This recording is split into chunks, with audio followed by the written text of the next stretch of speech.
I remember calling my dad after he only threw 3 innings. I said, "This is the best pitcher I've ever seen." And it's not. I'm not being dramatic when I say that. Just like the stuff, the poise, just everything. I'm like, this guy is going to be unbelievable.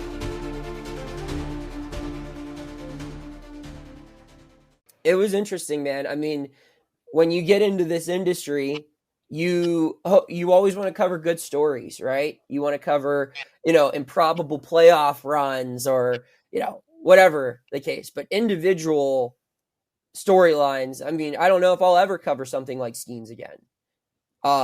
Just everything attached to him. I remember in 2023 when I wasn't on the beat, just watching the College World Series because the Pirates had the first overall pick. And the top 3 guys that they were going to choose from were playing in that championship series. It was Langford, it was Cruz, and it was Skenes.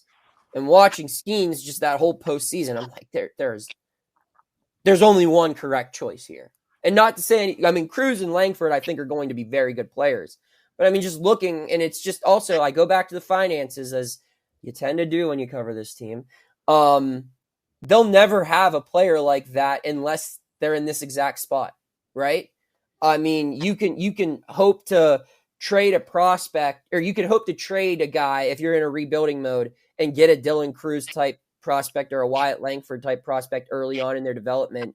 But no club is ever going to give up a Paul Skenes in a trade as a prospect.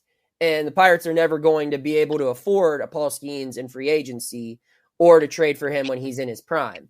So this was a once-in-a-lifetime chance for them, really. They've never had a player like this. And just comparing it, like the last time this organization was relevant, you look back, like I remember where I was when Kutch made his debut, or Starling Marte and all of those guys, Garrett Cole. I remember going to the ballpark for that game. Skenes was different, man. And I think it had to do with social media. I think it had to do with the increased popularity of college baseball. Yeah. I also think it had something to do with maybe his girlfriend.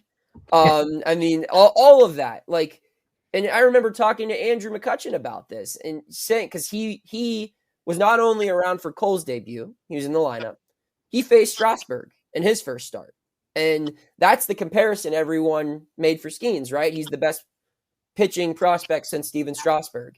And Kutch was talking to me then, and he said, you look back then, all the information you had on him was from professional scouts or people who wrote about him in like national newspapers or magazines. He's like, now my kids knew about Paul Skenes, before, like from TikTok and everything. And I went down. So the first time I saw him pitch was his first start in AAA. I convinced my boss to get a company car. I drove down to Louisville to see him pitch Easter weekend. And I remember calling my dad after he only threw 3 innings. I said, this is the best pitcher I've ever seen. And it's not, I'm not being dramatic when I say that. Just like the stuff, the poise, just everything. I'm like, this guy is going to be unbelievable. And he never really disappointed. You were always waiting for someone to kind of humble him, or you're always waiting for that one outing where he got shelled. I mean, and the 2 bad outings he had, his debut, which I attribute to nerves more than anything. He only went 4 innings against the Cubs, and I think he allowed 3 runs or something like that. And then he allowed 4 earned runs against the Dodgers in 6 innings at Dodger Stadium, which, quite literally any team would take that from a starting pitcher, let alone a rookie. And that was the game where I think Teoscar hit the only home run off of his splinker ever. So that's, it's awesome. And it was cool to get to know him. I got to know him, obviously, before he made his MLB debut. I got to talk to him as a minor leaguer and build a decent relationship with him. But to observe the hype, how he always exceeded those expectations. In Pittsburgh, you don't regularly see a Pirate get that much national attention. And behind Ohtani and Judge, he's probably the most talked about baseball player this year. Maybe Lindor is in that mix. But aside from those 2 or 3 who have been staples of the game for quite some time now, this guy came out of nowhere, and it was cool to see the city really buy into him, because the city has a very complicated relationship with this team, but they can buy into a guy who's just he's like, if you're a Pokemon fan, he's like Mewtwo. He was created in a lab to be better than what already existed. And he's a machine. And, and this is a kid 2 years ago and maybe done 10 interviews his whole life. And now he's an A-list celebrity in the sports world. And to see that side of him too, with the access that I had, was really, really interesting. And I'm now what I'm excited for this upcoming year is there's no guardrails. This guy should be able to go 200 innings plus and just be a stud once every 5 days. And B, I want to see him become more of a leader. I mean, this guy knew his place. He wasn't going to boss any vets around, despite, he probably could have, because he could say, you know what, I'm better than you at this sport. And he wouldn't have been wrong. But I think you're going to see a little bit more leadership from him this year. And that's something that I think the team needs a little bit. So that's just all on Skenes. I mean, Jones was a ton of fun too. Jones, for as buttoned up and, laser focused as Paul can be, Jones has a very fun personality. Jones was a little too intense early on, I think. He had to have that mindset to break camp and get into the big leagues. But as he got his feet wet here in the major leagues, he started showing his personality, from warming up to Natasha Bedingfield's Unwritten, to giving me some really good quotes and just kind of busting everyone's chops around him. Those two are a fun duo. And like we've kind of talked about before, there's a lot more fun stuff on the way from their pitching staff. It is kind of cool to see, though, because I found myself last year. It's crazy. Is I refuse to pay for Nesson up here, which is $30 a month, but yet I have MLB's TV package. But finding yourself to know, like, hey, Paul Skenes is pitching. It is like appointment TV.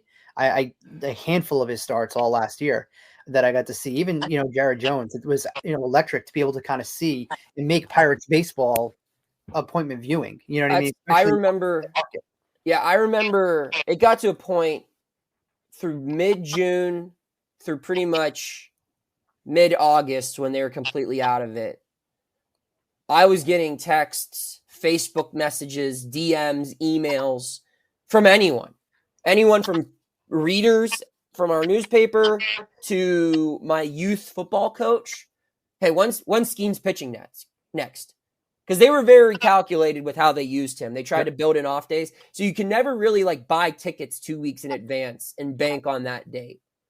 But I literally, I would get 10 to 15 messages a week asking, hey, when's Paul's next start? And I'm like, brother, if I knew, I wouldn't be hiding that information. I would be getting thousands of retweets right now. I know when I know. So, but yeah, it was cool.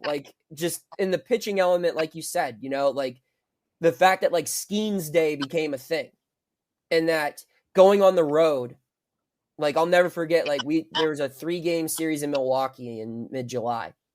In the first couple of games, the Brewers, these were night games, got 25, 26,000, not a bad crowd for a weekday in July in Milwaukee.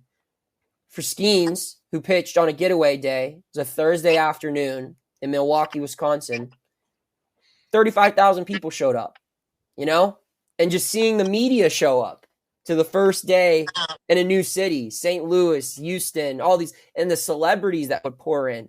The guy would always be talking to Randy Johnson, Kenny Chesney pulled him aside, Reggie Jackson. I mean, all of these dudes.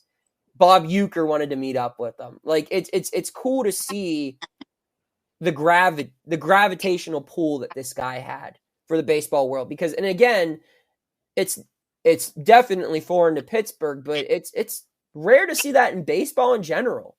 How many pitchers in our lifetime, I mean, you guys are probably in your 20s like me, how many pitchers in our lifetime do you remember having a day once a week where it's gotta watch him? I recall Arrieta having that for the second half in 15. DeGrom had his run. But those are very rare things. And for it to be a rookie, it was cool. It was cool to cover. I remember just watching his home debut, brought me back to the Cueto game, and that was, I think, the most packed I've ever seen PNC Park in my life. Yeah, I mean that was a big atmosphere. My favorite ones were, he started. There were a couple. There was one I wasn't at. My sister got married the day they played the Mets. And one thing you need to know about Pittsburgh loves fireworks. So they would pitch Paul on a Friday night, which is fireworks night, and it would just be like, oh my God, like this place is going to overflow with people. So he pitched once against the Mets, and that was a sold out crowd. And I think they hit like 9 home runs that game. And so that was a special one. But the two big crowds that I can recall, or the biggest crowd that I can recall was after his first start after the All-Star break. Like, because every time he would pitch, it seemed like for a little bit, he always got the getaway day. He'd always get day games, which he does not like. But still, like, you'd have like 29,000 people rolling in on a Wednesday afternoon in July, or June and July, which was impressive for Pittsburgh. But the big one that I remember as far as attendance goes was his first start after the All-Star break. The Pirates won, I think, 5 straight to get to 500 at the break. They come out of the break and they take 2 or 3 from the Phillies. And now people in the city are like, okay, this is something we can invest in. They take 2 or 3 for the Phillies, and then they have the Cardinals coming into town, and the 3 guys they have scheduled to pitch, the first 2 were Keller and Skenes. And that's where I think Pittsburgh fans saw the vision, where it's like, oh, we're going to have an advantage over our competition for the first time in a while. And they beat the Cardinals with Keller that day, so it had been 6 in a row, their longest winning streak of the season. And then they get Skenes out there for the next game. And that crowd was packed. It was like a Tuesday night. And he talked about this after he won Rookie of the Year. That was the game, his first game ever pitching into the 9th inning. And the pop from the crowd when he came out for the 9th, the score was tied 1-1. And the crowd's reaction when he ran out of the dugout was, as someone who grew up in this area, who's gone to hundreds of Pirates games before I was getting paid to go to them, it was special. I mean, I don't root for the team anymore, but I do have a connection with Pittsburgh baseball fans. I mean, my dad is a diehard fan. He goes to 20 games a year. All of his brothers, all of my friends, and there haven't been many moments for this organization in my lifetime. I turned 30 in March, that have given Pittsburghers a reason to cheer that loud in a packed stadium. And one guy kind of did that. And that was really, really cool. And he talked about that after he won Rookie of the Year, saying, like, that's what winning looks like. The energy in the ballpark, the attitude in the dugout, me getting back out there for the 9th inning, because this is a big game over a team who they were tied with in the wild card standings at the time, a divisional rival. I mean, that was probably my biggest, my favorite moment as far as a crowd reaction goes, because that was cool.